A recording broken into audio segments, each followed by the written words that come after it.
Breaking news, the UK Supreme Court has just delivered a ruling that could shatter Keir Starmer's political future. Overnight, what was meant to be a quiet legal clarification has exploded into a full-blown constitutional crisis.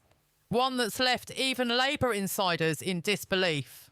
Sources close to Downing Street are calling it the most consequential judgment in a decade, a verdict that not only undermines Starmer's authority, but raises serious questions about his leadership, his credibility, and even his legitimacy to lead the country moving forward. Tonight, we break down what really happened behind closed doors, the case that triggered it, the political fallout that's tearing through Westminster, and why some are saying this could be the beginning of the end for Starmer's leadership.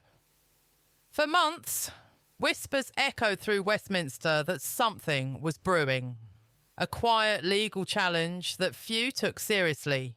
It began as a procedural dispute, a minor case questioning the limits of executive authority under Starmer's government.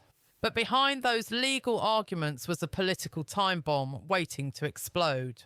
When the case reached the Supreme Court, most analysts expected a routine dismissal.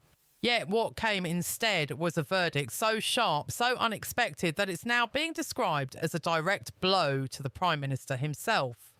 The justices ruled that Starmer's administration had overstepped its constitutional boundaries, exercising powers that no government, not even under emergency provisions, had the right to claim. The judgment effectively called into question the legality of several key decisions made under Starmer's leadership.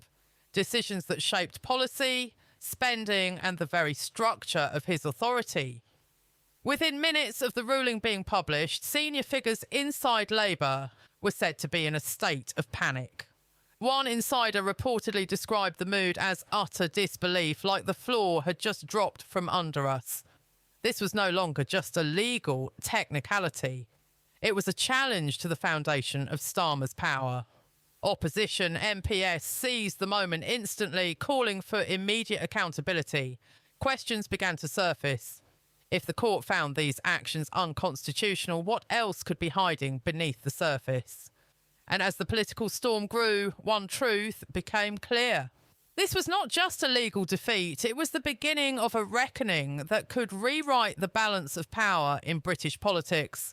In the hours that followed the ruling, chaos rippled through Westminster like a shockwave. Yet cabinet ministers were caught off guard, scrambling for statements while Labour's press office remained silent for nearly 6 hours, an eternity in modern politics.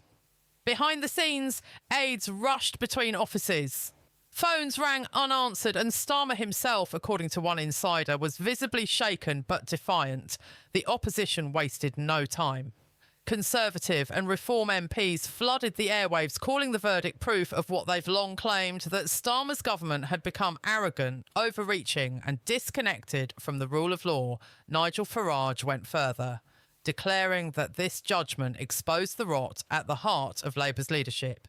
Even within Starmer's own ranks, dissent began to surface. A handful of MPs quietly admitted to colleagues that the party could be heading for its worst internal crisis since the Corbyn years. Across the country, public reaction was immediate and divided. To Starr's supporters, the court's decision was judicial overreach, an attempt to undermine a democratically elected government. But to his critics, it was justice at last, the long overdue consequence of a Prime Minister who had crossed too many lines. By the end of the day, #Storm was trending across social media. Pollsters began recording a sudden dip in public confidence. What had started as a legal judgment was now morphing into a full-scale political meltdown, and the question on everyone's lips was simple: can Starmer survive this? By the next morning, Britain woke up to headlines that painted a grim picture. Every major newspaper, from The Times to The Guardian, carried the same image. A weary camera stepping out of number 10, jaw tight, eyes fixed ahead. The caption beneath said it all. Under fire, the media machine had turned relentless. Political commentators, former judges and constitutional scholars filled the airwaves, dissecting every line of the Supreme Court's judgment on talk radio. Callers demanded accountability. On television, Labour spokespeople struggled to hold the line. dodging questions about whether the Prime Minister had lost the moral authority to lead. Meanwhile, online outrage was spreading like wildfire. Petitions calling for Starmer's resignation gathered hundreds of thousands of signatures. Within hours, protesters appeared outside Parliament, waving placards reading "No one is above the law" and "Starmer must go." Even some of the party's loyal media allies began to distance themselves, describing the ruling as a turning point. No government can simply talk its way out of for Starmer. The crisis wasn't just political, it was personal. His entire brand had been built on integrity, legality, and the promise of restoring trust in government. Now that image lay in ruins. Every attempt at damage control only seemed to make things worse, as journalists unearthed new documents suggesting his office had been warned about the risks months earlier. By the end of the week, the question was no longer if Starr would recover, but how long he could hold on before the pressure became unbearable. Inside Labour headquarters, the atmosphere had turned poisonous. What began as quiet concern soon evolved into open rebellion. Senior advisers, once fiercely loyal to Starmer, began holding their own private meetings, discussing what they called contingency leadership scenarios. The phrase was never spoken aloud in Starr's presence, but everyone knew what it meant. They were preparing for life after him. Whispers spread through the corridors of Westminster. Names like Angelina, West Streeting and Yvette Cooper started circulating in conversations they never used to be part of. Each claimed to stand by the Prime Minister publicly. Yet behind closed doors, their allies were already counting votes. One shadow cabinet member reportedly told a journalist, "We can't go into the next election with this hanging over us." Another described the party's internal mood as fear wrapped in silence. Even Starmer's closest aides began to argue over strategy. Some urging him to apologise, others demanding him apologise, others demanding he fight back and accuse the courts of overreach. But the most dangerous blowout came from within his own parliamentary ranks. A leaked memo revealed that more than 30 Labour MPs were privately calling for a leadership review if Starmer failed to restore public confidence within weeks. It was no longer speculation. It was mutiny in slow motion. For the first time since taking office, here Starmer stood not just against his opponents, but against the very movement he had promised to unite.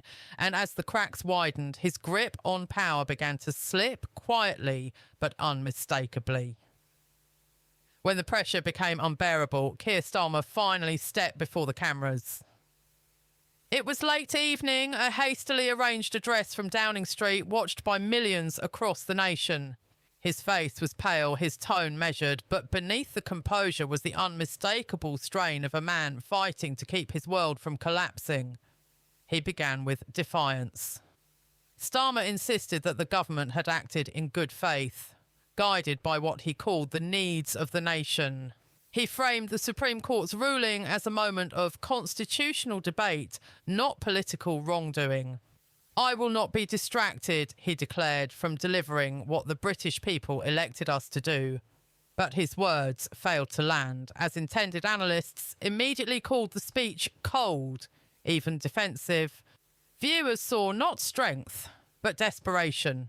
Within minutes, social media lit up with criticism, accusing him of dodging responsibility, refusing to apologise and treating the judgment as an inconvenience rather than a constitutional crisis. Behind the scenes, the Prime Minister's team worked frantically to regain control. Emergency strategy sessions were held through the night. Plans were drawn up for reshuffles, policy reversals and symbolic gestures meant to steady the party. Yet every move seemed to backfire. Each attempt to project authority only reminded the public of how fragile his position had become. Starmer's message had been meant to calm the storm. Instead, it confirmed what many already feared: that he was a leader on borrowed time, standing firm not out of confidence but because there was nowhere left to run, leading on. As Labour struggled to contain the fallout, the opposition sensed blood in the water. Within hours of Starr's speech, the Conservatives launched a coordinated offensive, sharp, calculated and ruthless Rishi Sunak. breaking weeks of silence, addressed Parliament with a smirk that said more than words ever could. He accused Starmer of by arrogance and defending by excuse, calling for an independent inquiry into what he described as the most serious constitutional breach of modern times. Nigel Farage went further, declaring that Starmer's government had lost all legitimacy. His party flooded social media with clips of the ruling, demanding a vote of no confidence. Even moderate voices began to turn. Former allies in the Liberal Democrats hinted that the Prime Minister's credibility was beyond repair. The opposition didn't need to destroy Starmer. They simply had to stand aside and watch him unravel. Every press conference, every policy announcement was met with ridicule. Parliament became a theatre of humiliation. Shouts of resign echoed through the chamber as the Prime